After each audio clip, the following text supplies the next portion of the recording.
Lots of new cameras. Nikon, Canon, Fujifilm, they all introduced new mirrorless camera bodies. Today, in the studio.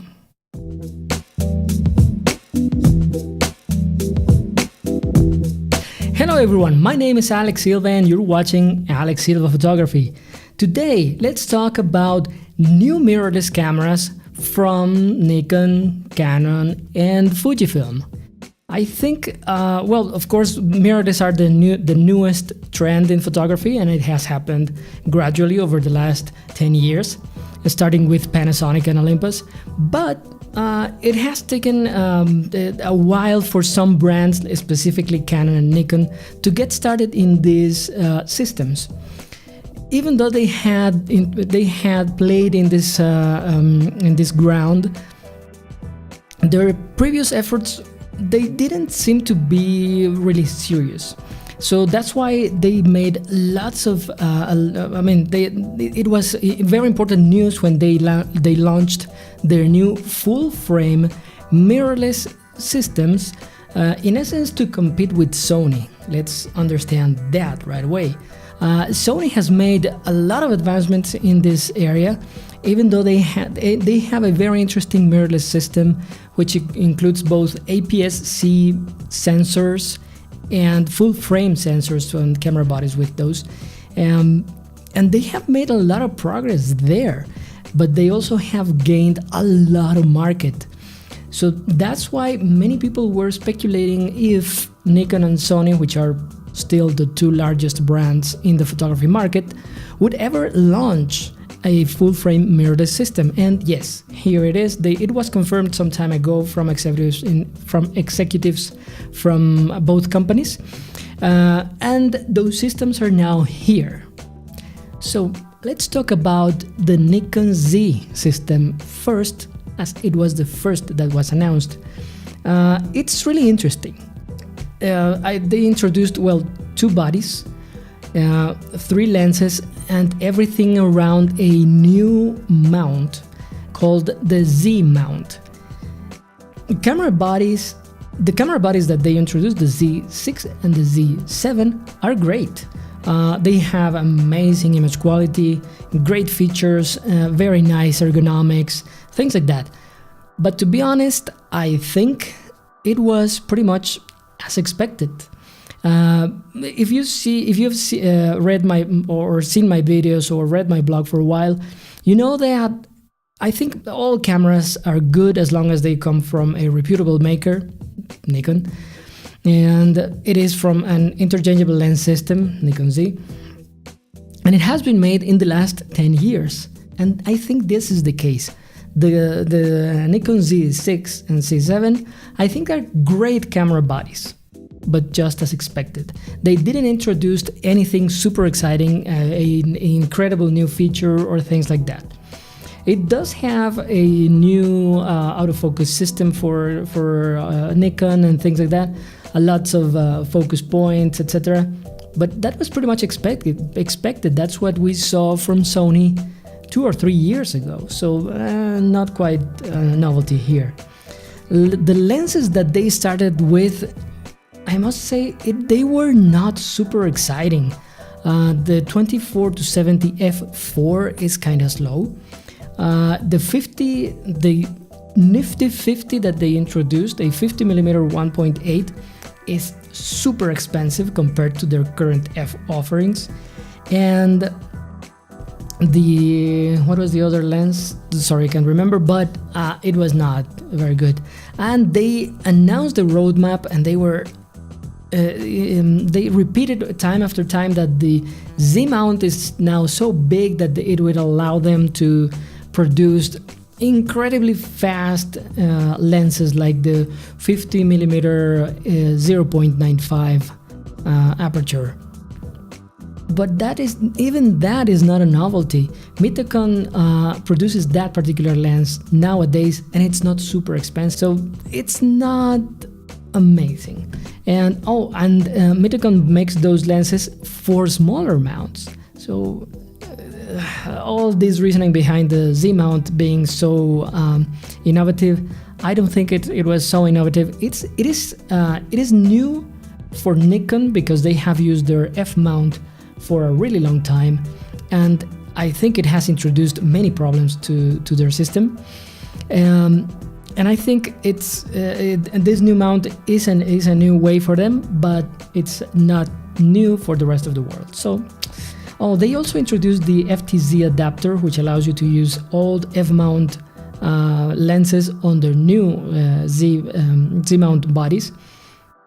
I think that's great, but as I mentioned before, the F-mount from Nikon has been used for so long, and it has introduced so many compatibility issues within the brand that this mount only perpetuates those problems, while the new Z-mount based lenses are being developed. So not the most exciting system, and I am not a fan of Nikon, I must say, because of those compatibility issues that I have mentioned before. So I think, in any case, I don't think it will bring any new customers to Nikon. The cameras are very expensive, too expensive for novices, and the features are not super exciting. So I think it will be, those cameras will be for people within Nikon, their current Nikon users that seriously need an upgrade, and I think those will be their options. Other than that, no, I don't think it's a very exciting system. The next new system that was introduced came from Canon, in the form of a camera named the Canon EOS R, which has a new mount. I would say it's an updated mount. That's my take. It's called the Canon R system, or in the Canon RF or Canon R mount. They introduced this new mount, which is kind of similar to their current EF mount, except it has more electrical contacts, so it has even more communication with lenses, which are now customizable in many ways. So it's very interesting. They also introduced one camera body, 4 lenses, and 3 adapters. That's something pretty interesting. The camera body itself has some very good things, some unusual features, but in general terms, when it comes to usability and customizability, is that a word? Anyway, your capability to customize the camera body and its functions, that was awesome. I really liked that, and I'm really excited about that camera. The lenses they introduced, those are very interesting. The 28-70 f2 is simply super fast, and it's super sharp, and it's just amazing. They also introduced a 50mm 1.2 that's incredibly fast, but also quite overpriced compared to their current offering in that area. So keep an eye on that. What is the other one? The 35mm macro. Oh, that was amazing. Maybe it's my preference that I'm really interested in macro lenses, but they allow you so much flexibility when it comes to actually shooting. So that I think those are great options for any photographer. So that particular lens, yeah, that was very interesting. And the other I can't remember. We'll talk about that later. Anyway, the lenses are great. The camera body or the imaging sensor is great. It's a bit disappointing or expected because they are in essence using the same sensor as the 5D Mark IV, which is a good camera. It's great, but not incredible. The camera itself, I find it very interesting how customizable it is. I think it's the most customizable Canon camera that I've seen ever, and I used Canon cameras for close to 20 years. I think I find it very interesting, or more interested as a system. They also introduced 3 adapters that I mentioned before. One is pretty simple, the adapter to use EF lenses with the new RF mount, pretty good. But they also introduced an adapter that adds a customization or customizable ring to any previous EF lens. I found that really, really interesting. You can pretty much customize this ring to for many functions, probably the aperture correction, whatever you want. It's pretty good. I find that very amazing, very interesting. And the last adapter they introduced is one that allows you to use filters with your current EF lenses. And so it's very interesting how you place the filter in the back of the lens. So you can use pretty much one filter size for any lens that you have. I just thought to myself, yeah, at last we have a solution for this. I found it very convenient, very interesting, a bit overpriced, but it really solves the problem. So I think it's a great feature. This camera is pretty much compatible with all EF and EFS lenses. I am curious though about mounting EFS lenses on a full frame camera like the Canon R. So I guess, I haven't seen this in the feature list, but I guess it will have a crop mode. I don't really like that, but let's see. Well, both of these cameras were heavily criticized because they both feature one card slot. I don't want to add to this discussion. It's just, I think having a second card is important, but not a deal breaker. I now rely on that with my Fujifilm X-T2, and I used to rely that on my Canon 5D Mark III, and it was awesome. But I would have worked anyway with one card slot. So I think it's important, but not a deal breaker. In these two cases, battery life is not great. They are both cameras, Canon R and Nikon Z, Z6 and Z7, are using existing batteries from their DSLRs. And even though with their DSLRs, these batteries are rated to 1800 shots, with these cameras, we're seeing a performance of 330 350 shots per charge. I understand mirrorless cameras use more power because they are constantly charging the sensor, and they have a screen on, whether it is the viewfinder or the back screen. However, seeing 6 times less shots per charge, I think it's a bit disappointing. So both brands need to work on their power consumption, so the battery life is way better. Last but not least, Fujifilm also introduced a new camera body. They already have a mirrorless system with a lot of camera bodies, great lenses, and so they introduced their latest XT camera. They already had the XT1, XT2, and they now introduced the XT3 camera. The XT used to be the flagship model. It is now replaced by the XH1, but it's the next step in the ladder, and it's amazing. If you have followed my story, you know that I currently shoot with an XT2. The XT3 is great, and I'm thinking about if I should upgrade right away to it.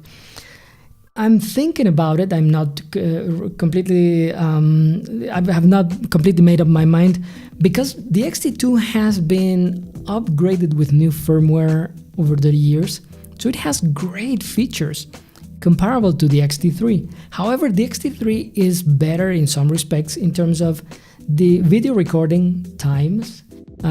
The XT2 can currently record only 15 minutes without the battery grip, and the frame rate when you're shooting continuous shot is lower until you get the battery grip. And the XT2 does not have a headphone jack to review your videos. It is only on the battery grip. However, the XT3 solves these problems and even more. You can now shoot 30 minutes of video, you can shoot higher frame rates, you can shoot Oh, you can review your audio because it does have a headphone jack. It has way better options for video, a slightly better sensor in terms of having more resolution, 26 megapixels instead of 24. It has better dynamic range, and it's also coupled with a new processor which allows you to do great focus, continuous, great tracking. It has pretty much a complete frame. The complete frame is full of focus points, so I think it has very nice new features. I'm not sure it's enough for me and me alone to upgrade right away. I may wait just for a while. In any case, battery life, as we mentioned before, it is a common problem with mirrorless cameras. Battery life has improved, but still a bit worrisome. I think Fuji needs to work on this and update their cameras, come up with they need to update their batteries, or probably come up with a new battery design for the whole lineup, because this is, I think, a weak point of their whole system. In any case, I think this camera does bring new users to the system. I think this camera and many others from Fujifilm are luring people that are interested in mirrorless system, but they don't want to jump to Sony because it's kind of expensive, or they simply like the ergonomics of this system, which I just love. And so I think these cameras on the Fujifilm side, they do bring new users to the system. In any case, that is my opinion. And those were the main news in the last few weeks regarding new gear, new cameras, and especially new mirrorless cameras and new mirrorless systems from Canon and Nikon, and a new camera body from Fujifilm. I really hope you liked this video. I hope you found this informative and entertaining. If that is the case, please press the like button. And if you would like to keep up to date with this channel, of course, subscribe to it. But most importantly, please remember to keep learning and keep shooting. See you next week.